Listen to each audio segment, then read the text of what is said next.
bienvenidos.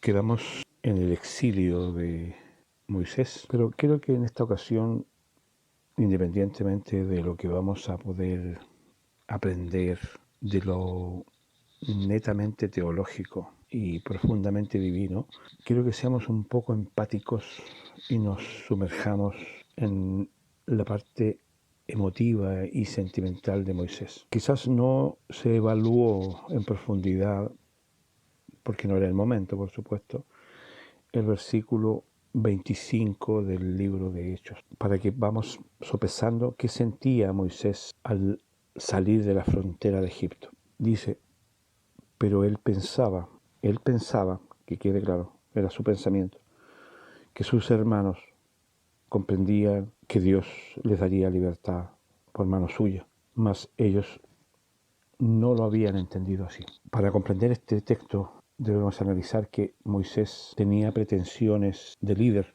tenía intenciones libertarias, tenía intenciones de ayudar a ese pueblo. Normalmente los pueblos, los seres humanos, y a través del tiempo nos hemos dado cuenta con mayor razón ahora que estamos cerca de los tiempos finales, que las grandes masas se equivocan al elegir a sus líderes. Más aún cuando personas buenas como Moisés debieran competir en la empatía del pueblo, debieran competir en el amor del pueblo. Dando al clavo con lo que he dicho muchas veces anteriormente, y vuelvo a insistir, no es una ideología antisocial la que expongo, ni es una ideología de una tendencia destructiva con respecto a los bienes y al poder. No, pero la experiencia ha demostrado de que las masas por mucho tiempo han elegido a malos dirigentes. Y quizás cuántos Moisés se han perdido en la historia. Una persona con buenos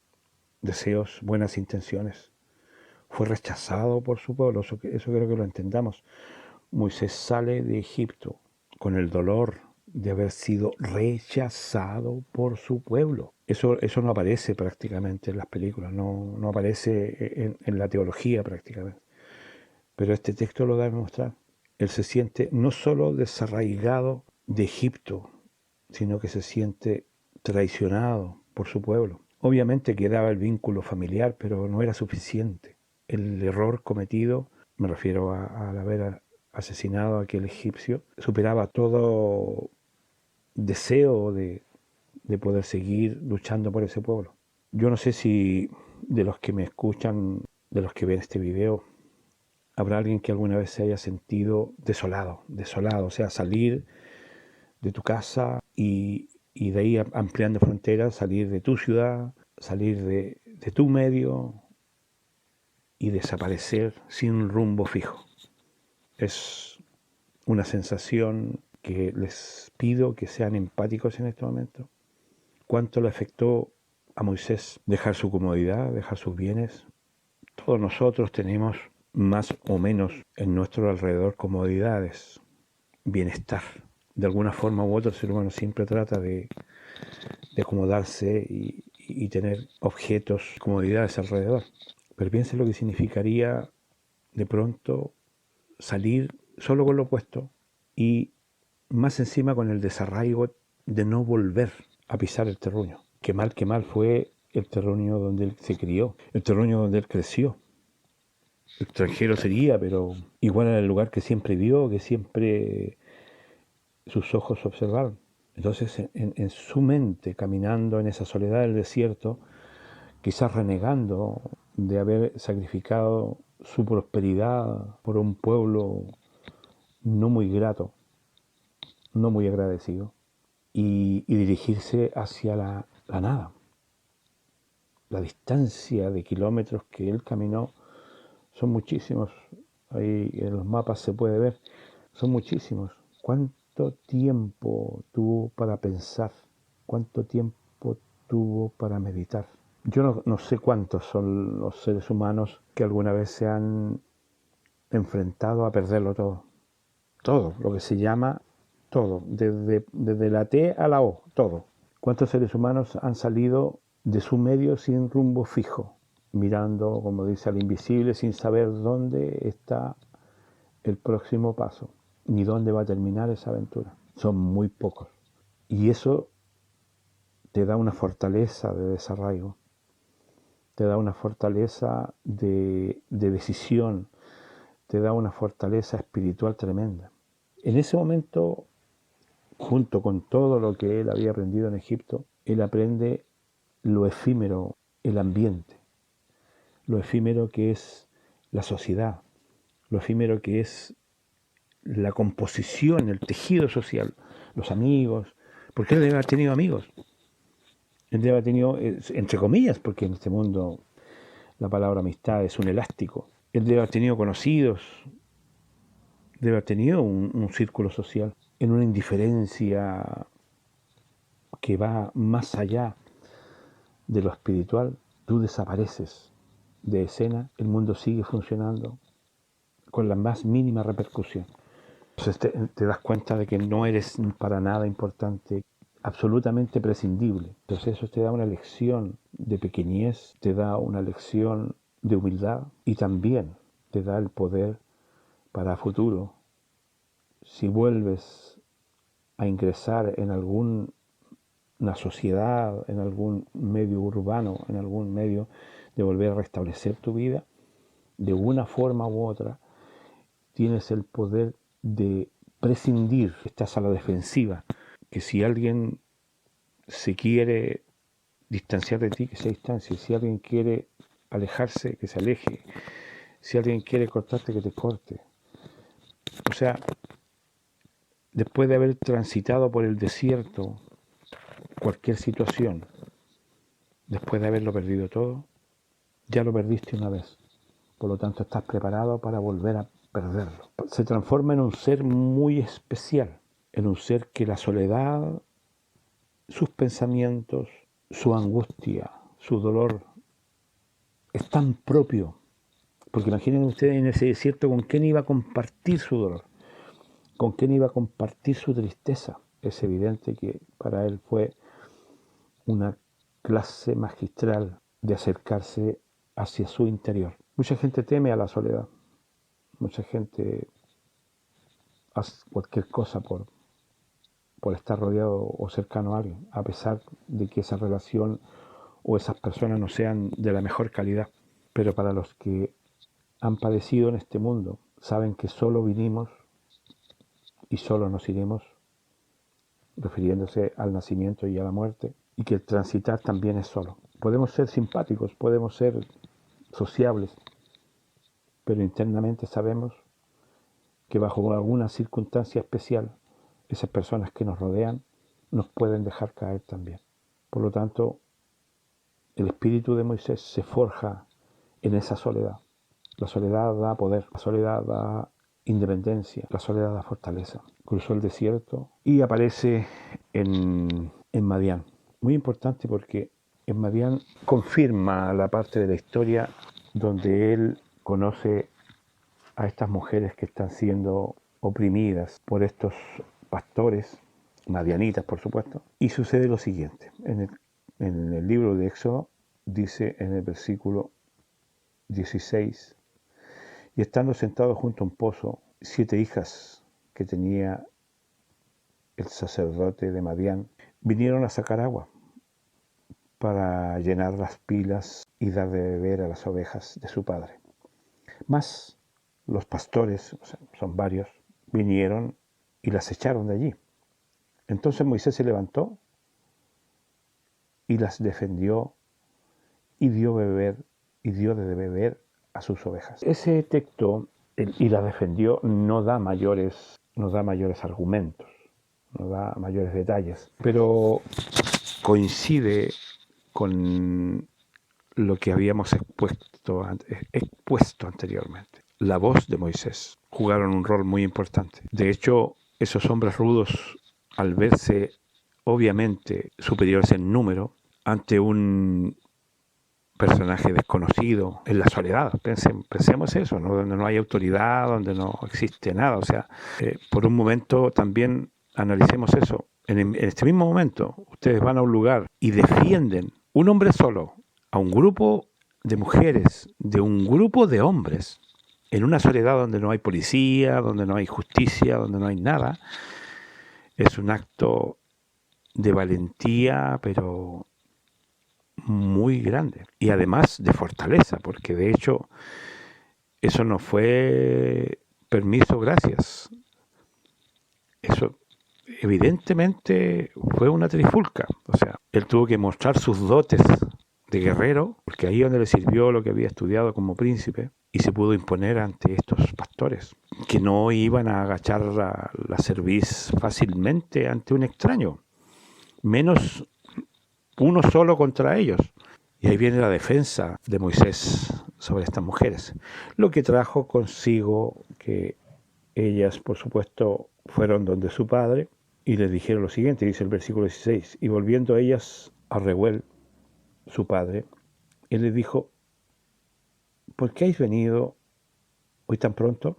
Porque por lo visto parece que siempre los hombres ahí, pastores, se imponían ante ellas y las dejaban al último. Y ellas respondieron, un varón egipcio. Aquí hay una muestra de que Moisés tenía todavía impregnada la apariencia de lo que es una vida en Egipto como príncipe. Quizás a ciertas ropas, quizás ciertas, no sé, brazaletes, ciertos cuchillos, ciertas cosas que lo identificaban como tal, porque normalmente uno arrastra origen.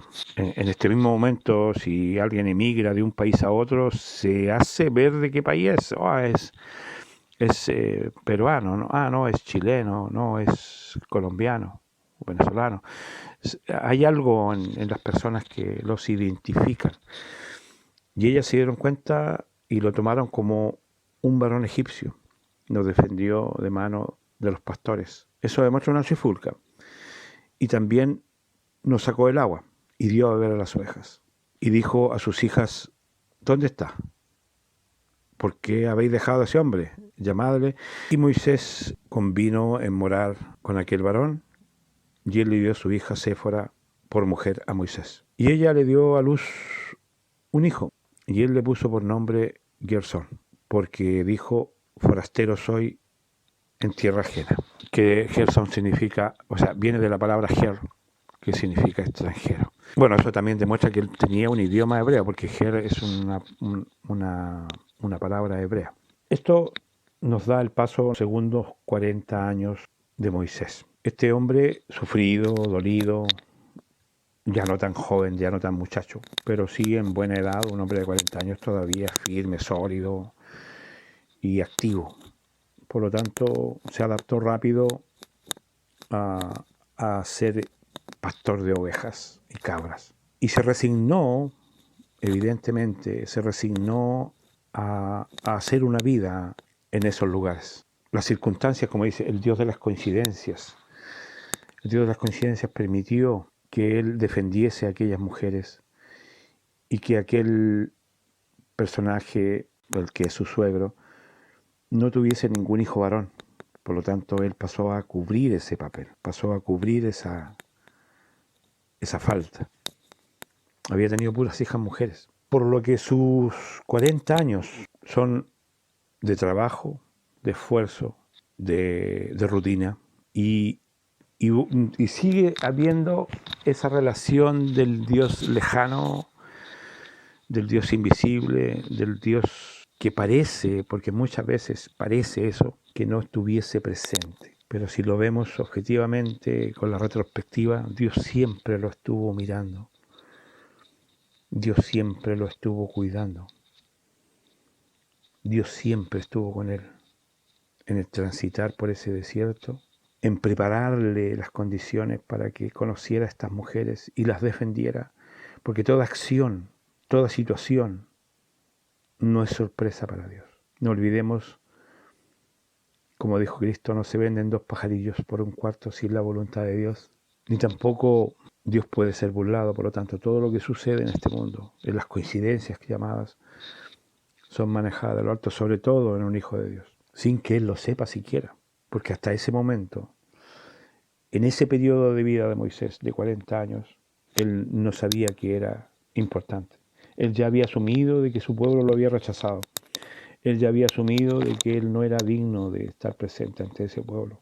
En 40 años se olvidó de eso. Ya en ese periodo de tiempo, en esos 40 años donde él estaba de pastor, en esas soledades, en esta tranquilidad, podríamos decir que conoció en algo la felicidad.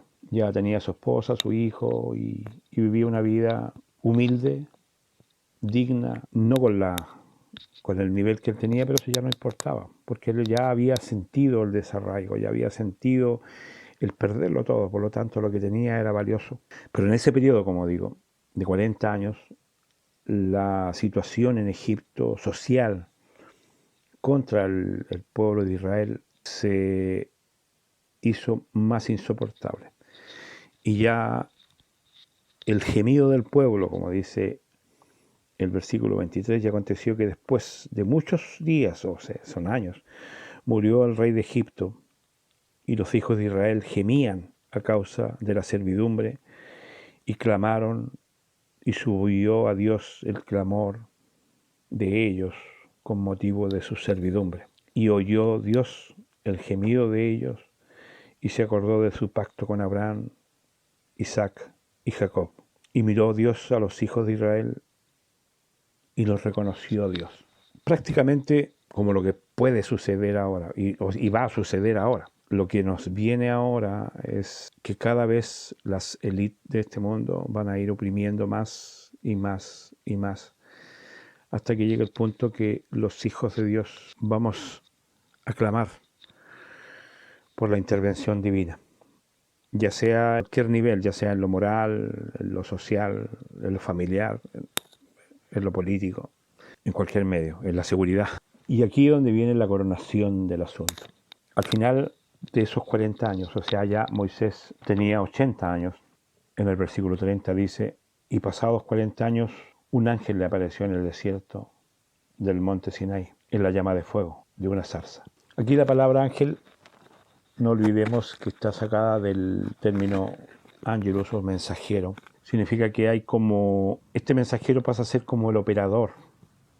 Como decir, el Señor tiene una llamada. Este ángel lo contacta, llama su atención, se aparece en su resplandor, pero da paso a un diálogo con su creador. Entonces Moisés, mirando, se maravilló de la visión y acercándose para observar, vino a él la voz del Señor. Yo soy el Dios de tus padres, el Dios de Abraham, el Dios de Isaac, el Dios de Jacob. Y Moisés, temblando, no se atrevía a mirar. Y él le dijo el Señor, quita el calzado de tus pies, porque el lugar en que tú estás es tierra santa. Ciertamente he visto la aflicción de mi pueblo que está en Egipto, y he oído el gemido, y he descendido para liberarlos. Ahora ve, pues, te enviaré a Egipto. De aquí es donde viene lo que le explicaba al principio, que es evidente el conflicto de Moisés de rechazarse él mismo como líder, que las religiones lo han tomado porque él se sentía poca cosa o porque era tartamudo, y eso no es así. Él se sentía así porque había sido rechazado inicialmente porque él se había propuesto como líder. Y aquí lo dice claramente. El 35 dice, a este Moisés, a quien habían rechazado diciendo, ¿quién te ha puesto por gobernante y juez? A este envió Dios como gobernante y libertador por mano del ángel que se le apareció en la zarza. O sea, aquí hay otro secreto. O sea, aparte de designarlo, que eso no aparece en el libro de Éxodo, aparte de designarlo, y notemos que vuelvo a resaltar el testimonio de Esteban, un hombre que está inspirado minutos antes de ser apedreado y ser un mártir de Jesucristo. Un mártir de Jesucristo. Él nos asegura de que el ángel lo ha de acompañar. Interesante, porque no va solo en esa misión tampoco. Estaba resentido también, pues hay que entenderlo. Pero él estaba en todas sus facultades espirituales, físicas, morales, etcétera, etcétera, como para ser el líder, pero él no quería porque estaba resentido, porque había sido rechazado en el pasado. En el capítulo 3 del libro de Éxodo es algo fascinante, esta parte me encanta. Dice 3:1, apacentando Moisés las ovejas de Jetro, su suegro, sacerdote de Madián, llevó las ovejas a través del desierto y llegó hasta Horeb, monte de Dios.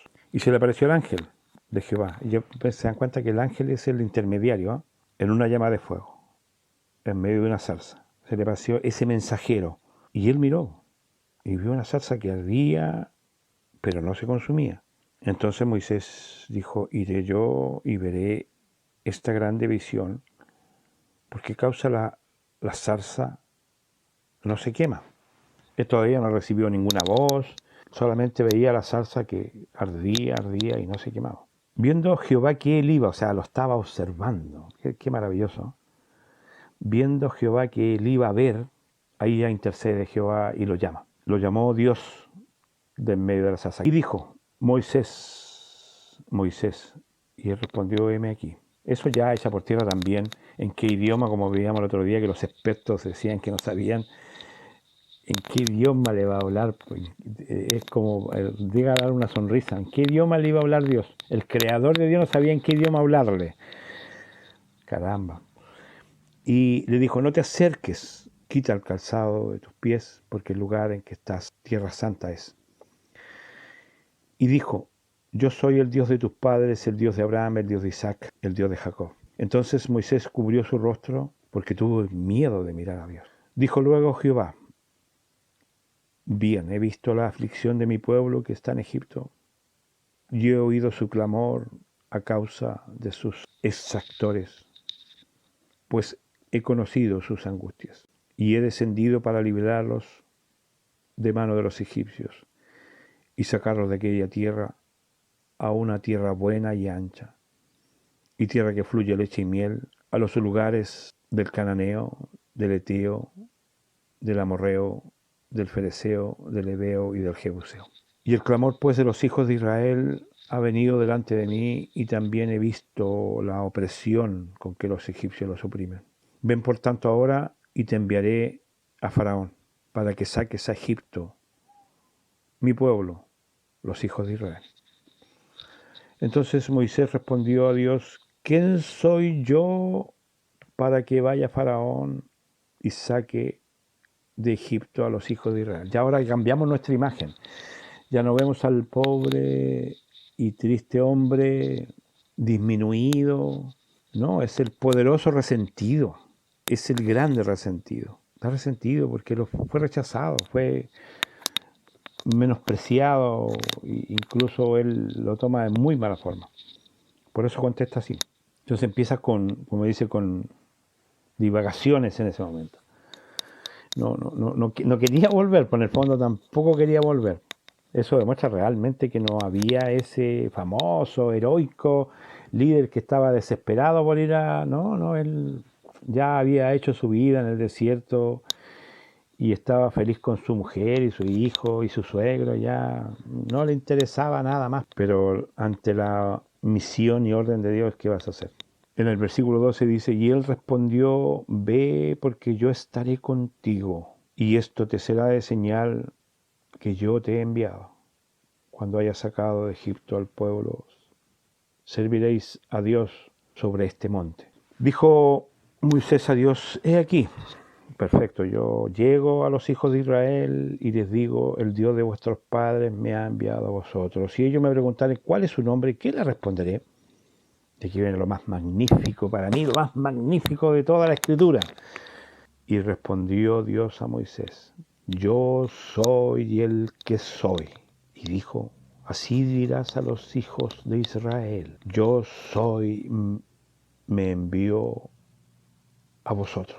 Eso es lo más maravilloso que yo puedo escuchar, de verdad. Que un Dios no se llame Apolo, Amón, Júpiter, Saturno, etcétera, etcétera, pero que se llame yo soy. Existe un misticismo en esa frase. Y aquí donde vuelvo para aquellos que en la época han seguido los temas, van a entenderlo rápido, pero trataré de ser breve en ese aspecto. La denominación de Dios, y eso incluso hasta estos personajes quedaron trancados en el yo soy el que soy, que al final dicen, bueno, no tiene interpretación, no sabemos cómo se se expresa, es nada más y nada menos que una expresión que significaría eternidad. Nosotros los seres humanos se nos ha enseñado por medio, y escuchen bien, por medio de la educación formal que existe en este mundo, que existirían tres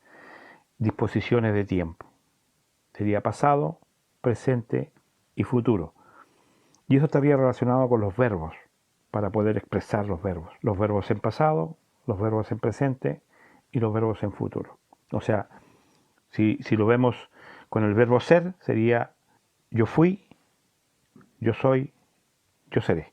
Eso sería la manifestación más lógica de lo que es verbalmente el tiempo. Pero en la realidad, nosotros no tenemos presente. Piénsenlo por un momento y siempre pongo el ejemplo de los relojes digitales que se usan en las Olimpiadas, porque esos cubren incluso hasta las milésimas de segundo. Bueno, si ustedes lo echan a andar en el tiempo real y si tienen cualquier reloj y ustedes comienzan a hablar, se dan cuenta de que el tiempo está siempre en movimiento. Y si el tiempo está siempre en movimiento, no hay un presente. Cada palabra que yo pronuncio es como sacar el rostro por la ventanilla de un tren y todo lo que yo hablo pasa hacia atrás.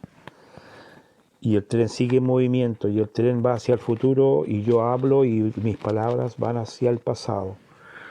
Por lo tanto, nosotros los seres humanos solamente estamos conjugando el yo fui y el yo seré. Y en movimiento. No hay un presente. No existe un presente. El presente es una ilusión verbal. Pero el que puede decir yo soy el que soy, solamente es nuestro Dios. Él es el Dios del tiempo.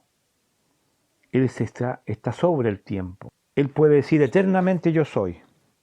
Nosotros solamente nos debemos conformar a decir yo seré y mirar hacia atrás tristemente y decir yo fui. Transitamos a toda velocidad en este tiempo que Él fabricó, cuando le dio un toque a la luna y un toque al sol y en este planiferio comenzó todo a moverse. El tiempo está sobre nosotros, como relojes. Por eso casi todos sentimos una fascinación por los relojes. Mientras más hermoso y intrincado sea el reloj, mientras más hermoso y enjollado sea el reloj, más maravilloso es. Sentimos esa atracción. Porque el tiempo siempre ha sido para el ser humano un misterio, que también hay que decirlo, que está sujeto solamente en forma temporal sobre nosotros. El nombre entonces de yo soy el que soy es lisa y llanamente porque Él es el Dios que está sobre el tiempo. Y es un ser eterno, porque siempre, aunque pasen millones de años, Él va a poder decir yo soy. Ahora bien, siempre hemos tenido un enemigo que ha suplantado la divinidad. El Dios de este mundo, el adorado por los masones, el adorado por las sectas ocultistas, Illuminatis, masones, incluso hasta muchos de los líderes católicos, el Dios de este mundo que está sujeto al tetragramatón es una copia de Jehová. Porque ese ángel también, como es eterno hasta ahora, puede decir yo soy también. Cuando muchos fueron y han muerto, Él sigue diciendo yo soy. Si Él se pone ante nosotros como ángel y me mira y me dice, ¿puede decir yo soy? Sí puedo decirlo, pero no es verdad. En cambio, Él sí puede decirlo. Entonces, ahí donde viene la razón por qué dice yo soy el que soy. Porque significa que Él está sobre los que también pueden ser yo soy. Porque todos los ángeles serían yo soy también. Que es como el término inicial, el Elohim, que en cierto modo también es una frase que quizás si me penetrara en eso haríamos otra serie de temas, pero Elohim es la razón, digamos, del quiebre incluso de estos personajes a los cuales estoy enfrentando con esto, que es que había varios dioses en el principio. Claro, ellos no entienden cómo está espiritualmente diseñado esto. Claro que había más de uno, pero no había muchos. No son esos dioses de cartón, de piedra, de papel, de roca o de yeso. No, habían dos dioses.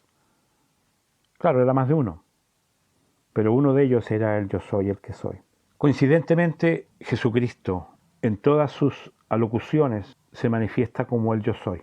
Yo soy el pan, yo soy la vida, yo soy el buen pastor, yo soy la luz, yo soy el camino. Y más aún ahora, cuando se analiza el hebreo, el Yeshua, que así es el nombre de Cristo, en este caso la traducción, incluso reconocida por estos dos eruditos, les trae a ellos una interrogante, más a nosotros nos trae la luz. Porque sucede que la palabra Yeshua o Jesús, la palabra original en hebreo es Yeshua. Al escribirla en hebreo, esa palabra significa Jehová dice o Yahvé dice. Y eso nos indica que existe una relación con el solo mencionar en hebreo el Yeshua. Nos da a entender de que hay una relación entre Cristo directamente relacionada con Jehová. O sea, cuando se decía, ahí viene Yeshua, ahí viene Jehová dice, que es una traducción pero absolutamente reconocible por todos los eruditos, que dan a demostrar de que existe ese maravilloso vínculo entre Jehová y Cristo. Es muy místico esto. Y quizás el más gráfico para entenderlo, porque aquí estoy haciendo un brazo para que también quede claro que Jehová es Cristo. En una ocasión Jesucristo discute con los fariseos y discute con respecto a Abraham. En Juan 8, esto es una de las cosas más maravillosas que yo he podido ver en cuanto a enfrentar el tiempo-espacio de una forma impresionante. Y muestra la preexistencia de Cristo. Jesucristo está discutiendo con ellos con respecto a la eternidad y a los demonios, etc. Eso no vamos a entrar en toda la discusión, pero cerramos el punto en el versículo, capítulo 8, el versículo 52 dice, entonces los judíos le dijeron, ahora conocemos que tienes demonio. Abraham murió y los profetas, y tú dices, el que guarda mi palabra nunca sufrirá muerte. ¿Eres tú acaso mayor que nuestro padre Abraham, el cual murió y los profetas murieron? ¿Quién te haces a ti mismo? Escuchen bien esto, porque siempre les he dicho, a través de los cientos y tantos temas que hemos manifestado, que a Jesús, que a él lo mataron porque siendo hombre se hacía Dios. Esa es la razón objetiva teológica de los fariseos contra Cristo. Porque tú siendo hombre te haces Dios. Bien, dice acá, ¿eres tú acaso, el 53, mayor que nuestro padre Abraham, el cual murió y los profetas murieron? ¿Quién te haces a ti mismo? Respondió Jesús, si yo me glorifico a mí mismo, mi gloria nada es. Mi Padre es el que me glorifica, el que vosotros decís que es vuestro Padre. Porque la interpretación de la época, para todo hebreo, judío, israelita, el padre del pueblo de Israel era Jehová. Por lógica, ellos no iban a aceptar que Jesús era Jehová. Entonces ellos miraban como padre a Jehová. Como padre a Jehová, eso que quede claro. Pero Jesucristo ya había dejado claro de que al Padre jamás nadie le había visto. Y eso era obvio porque a Jehová sí lo habían visto muchas veces. De hecho lo vio Moisés, pareció a Abraham, incluso comió con Abraham. Se pareció a Jacob, etcétera, etcétera. Se pareció en muchas ocasiones. Tomó cuerpo muchas veces. Ahora no podían entender de cómo existía otro Dios, porque para ellos había uno solo. Por eso todo el conflicto, si esa es la verdad. 55 dice, pero vosotros no le conocéis. Pero no lo conocen. Pues. No lo conoce el Padre, porque para ellos el Padre es Jehová. Pero vosotros no le conocéis, mas yo le conozco. Y si dijere que no le conozco sería mentiroso como vosotros, pero le conozco y guardo su palabra. Abraham, vuestro padre, escuchen bien esto, qué maravilla, se gozó que habría de ver mi día y lo vio y se gozó. O sea, ¿cómo pudo suceder eso? Le contaron la historia de Jesucristo antes que fuese, tan destinadas están las cosas. Le dijeron, mira, en Belén van a ser un niño y ese niño aquí, le contaron toda la historia. Eso está diciendo Cristo, que Abraham se le hizo partícipe de la historia, de lo que iba a ocurrir en su día, incluso se alegró de verlo. Entonces los judíos entendieron el mensaje. Jesús le estaba diciendo, él había hablado con Abraham y le había contado el plan salvación hasta este punto donde él estaba. Entonces le dicen los judíos, aún no tienes 50 años y has visto a Abraham. Y Jesús les dijo, maravilla, de cierto os digo, antes que Abraham fuese, yo soy. Y noten ustedes que los judíos entendieron que Jesucristo estaba diciendo de que Él era Jehová. Porque dice, tomaron entonces piedras para arrojárselas, pero Jesús se escondió y salió del templo, atravesando por el medio de ellos. Ahí hizo un acto de manifestación de poder. Pero se entiende el concepto. Jesús está diciendo, Él podía decir también yo soy. Él podía decir auténticamente yo soy. Estaba en un cuerpo temporalmente transitorio. Él vino a dar la vida por nosotros. ¿Por qué Jehová no vino como lo hizo con Abraham, tomando cuerpo a voluntad y presentándose ante Él? No, porque Él tenía que nacer, vivir y sufrir como ser humano. No venir como una visita temporal. Esa era la razón por la cual Jehová tomó cuerpo. Como dice el texto, y el verbo, vamos a Juan 1, y el verbo se hizo carne. Que es lo más maravilloso que yo encuentro. ¿Cuál verbo? El yo soy. ¿Qué es lo que es yo soy? No es la primera persona del verbo ser. ¿Qué somos nosotros? Somos seres. En el principio, 1:1, en el principio era el verbo y el verbo era con Dios. Ahí están los Elohim. Versículo 14. Y aquel verbo, aquel yo soy, el que soy, fue hecho carne y habitó entre nosotros. Y vimos su gloria como del unigénito del Padre, lleno de gracia y de verdad. Bien, me entusiasmo con esto, disculpen. Quedamos entonces ante la manifestación divina de ese nombre tan misterioso para los teólogos actuales. ¿Qué importa que piensen en qué idioma, cómo fue, por qué fue, que es uno más, que es uno menos, que solamente es un Dios celoso, molesto con los otros colegas? Bueno, allá ellos. Pero sí queda de manifiesto que Moisés recibe esta orden de volver a Egipto teniendo 80 años de edad y enfrenta la responsabilidad de enfrentar nuevamente a ese pueblo y enfrentar nuevamente a la jerarquía egipcia. Espero que esta segunda parte les sirva para comprender mejor a Moisés, para sentir mayor empatía con él, para comprender mejor sus sentimientos y también comprender de que Dios elige a seres humanos como usted o como yo. Y que en ocasiones dentro de nosotros existe gran poder que aún nosotros mismos desconocemos. Espero que Dios les bendiga, más aún en este tiempo tan peligroso que vivimos, y nos volveremos a encontrar en la próxima ocasión si Dios así lo quiere.